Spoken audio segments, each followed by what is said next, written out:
Now we're passing into some of our masters of the native paths. So our next master is Short Bull, who was a Lakota holy man, one of the prophets of the ghost dance religion. Wovoka was the actual prophet of the ghost dance. Short Bull was one of the recipients of that vision, one of the delegates chosen by the Lakota to visit with the Wovoka, Northern Paiute.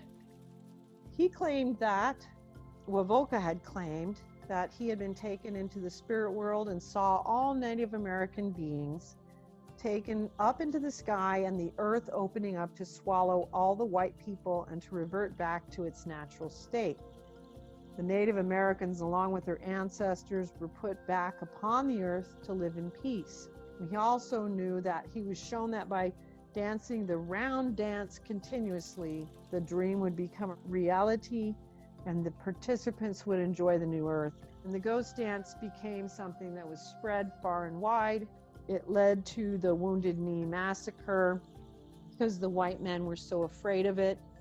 But Short Bull was one of the holy men of the ghost dance religion. Wovoka was the original prophet of it. Short Bull, his teachings followed a previous Paiute tradition predicting a renaissance within the Paiute people as well. The Paiutes actually followed some teachings that were pretty similar to Christian doctrines. Wovoka had told people to remain peaceful and keep the reason for the dancing, the ghost dancing, secret from the whites, but it did spread quickly and the white people did hear about it and they obviously overreacted and it turned into a really horrible moment in American history. The ghost dance and the ghost dance songs have been forever marked by those events. But that's who Short Bull was. So one of our great masters, White Buffalo Calf Woman, again next. The legend of the White Buffalo Calf Woman tells how the people had lost the ability to communicate with the Creator. Creator sent the sacred White Buffalo Calf Woman to teach the people how to pray with the pipe. And with that pipe, 7 sacred ceremonies were given for the people to abide in order to ensure a future with harmony, peace, and balance. So the legend basically tells that 2 young men were sent out to meet with White Buffalo Calf Woman, and one of them immediately recognized that she was a Wakan, which is a holy woman, and he approached her with reverence and awe, but the other one saw her with lust, and as a result, he was immediately reduced to skin, bone, and then dust. And then White Buffalo Calf Woman took the one man who had seen her as the Wakan, and they went to the people to give to the people the gift of the sacred pipe and all of the sacred ceremonies. And so White Buffalo Calf Woman is almost like a holy mother of the Native American people, very important in the Native traditions. And then you're going to see an actual image there of who we just spoke about, Wovoka, the Paiute prophet of the ghost dance.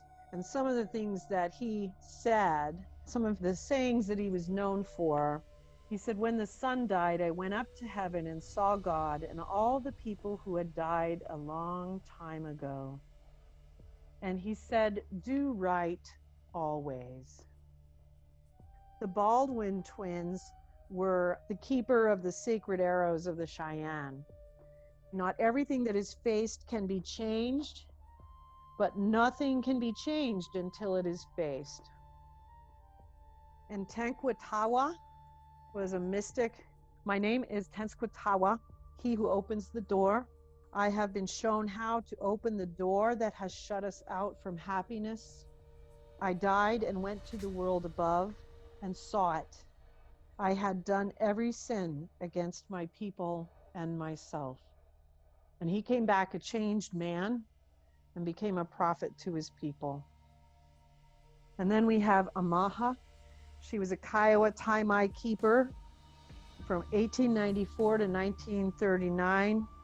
power symbol for the sun dance, known for saying, "Thank you, God, for your help. I cried out in desperation and you have helped me." You know, a lot of these people, even though they're more recent, it's unfortunate, have a lot of history on their words, but they're great masters. Swimmer was a Cherokee priest, and ironically, he was called Swimmer. He's called Swimmer because he would swim through the ethers. They called people who traveled out of body swimmers. When you're in the mystical spheres and the ethers, that is exactly the way it is. He became the doctor, the priest, and the keeper of the traditions. And that's kind of what the tradition of the shamans were, in the sense that they knew how to enter into the spirit worlds. And that was what their gifts were. Ironically, there are some things online about some of the experiences of the swimmers in the Cherokee tradition. You can look them up if you're interested in it. There's some accountings that have been kept for posterity. Not a lot, but a little bit is available. But I think it's fascinating that they spoke of the out-of-body travelers as swimmers. And once someone became adept at it, they were called a swimmer. Their next master is Ruby Modesto. She was a Kahula medicine woman. And she said, "Grandfather Francisco taught me how to pray to Umnaha, our creator. He told me to go alone into the mountains, to find a quiet, beautiful place to pray. He said I should talk out everything, say whatever I felt or needed, and then listen for an answer. That's the secret, to listen. You have to say everything that's in your mind, cry until you're empty, then listen. He will speak to you." Then we have Julie Plenty Wolf. She was a Lakota Sioux medicine woman from the Sundance tradition. She said, "Tell me and I'll forget. Show me, I may not remember. Involve me and I'll understand." Handsome Lake was an Allegheny Seneca prophet. He was a preacher in the Longhouse. "Brother, our seats were once large and yours were small. You have now become a great people, and we have scarcely a place left to spread our blankets. You have got our country, but are not satisfied. You want to force your religion upon us. Brother, you say that you are sent to instruct us on how to worship the Great Spirit agreeably to his mind, and if we do not take hold of the religion which you white people teach, we will be unhappy hereafter. You say that you are right, and we are lost. How do we know this to be true? We understand that your religion is written in a book. If it was intended for us as well as you, why has not the Great Spirit given it to us? Why did he not give it to our forefathers, the knowledge of that book with the means of understanding it right? How shall we know when to believe, being so often deceived by the white people? You say there is but one way to worship and serve the Great Spirit. If there is but one religion, why do you white people differ so much about it? Why are not all agreed, as you can all read the book?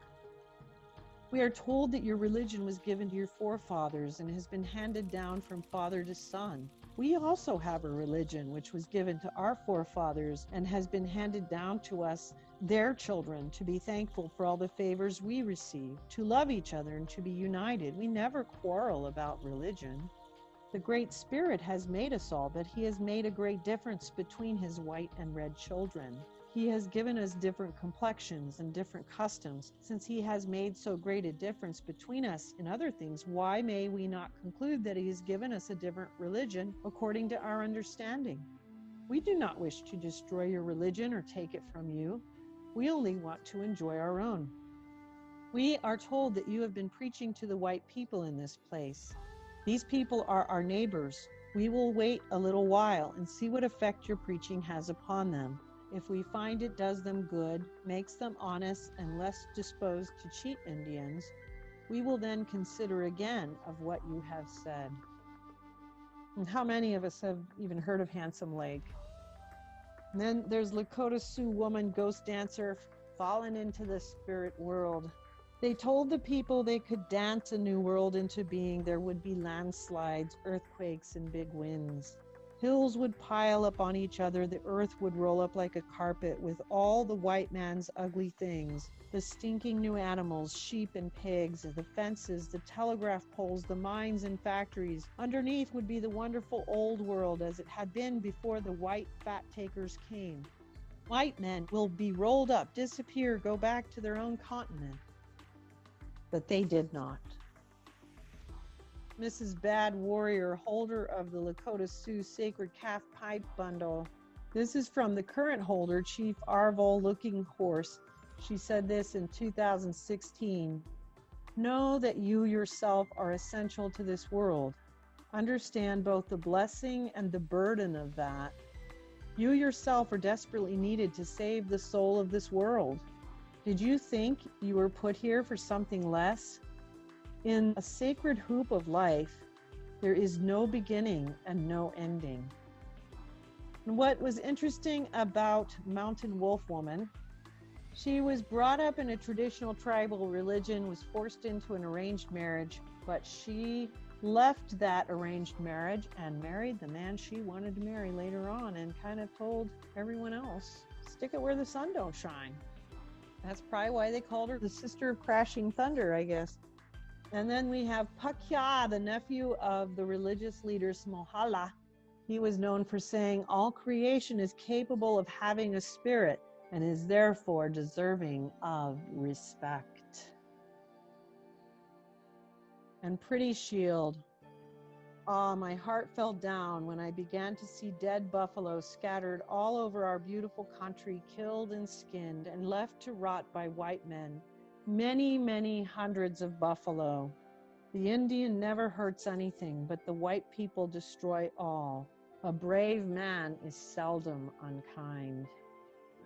That was Pretty Shield. And here's an interesting twist on things from Brave Eagle Woman of Lakota Sioux. She was actually known for chastising her own tribal members for their brutality towards the whites. She said, shame on you cowards to come here, 5,000 of you, to slaughter a half-dozen white men. And you come here for what reason? You have been killing their cattle right along, day after day, and not one of them has said anything to you about the loss. And then when you shoot one of your own people, you come here to kill a white man for it? You are not brave to come here to kill a half-dozen white men. Imagine the bravery of Brave Eagle Woman in her time to speak out like that. But then, of course, we now enter the realms of the legendary Black Elk of the Oglala Sioux, who said, sometimes dreams are wiser than waking.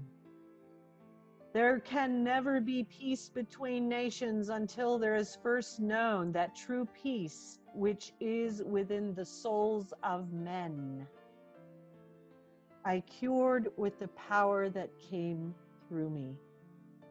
And then, of course, we have another legendary chief, Joseph of the Nez Perce, very close to me because I wrote about my experiences with him in Medicine Woman Within a Dream. Hear me, my chiefs. I am tired. My heart is sick and sad. From where the sun now stands, I will fight no more forever. And he also said, it does not require many words to speak the truth.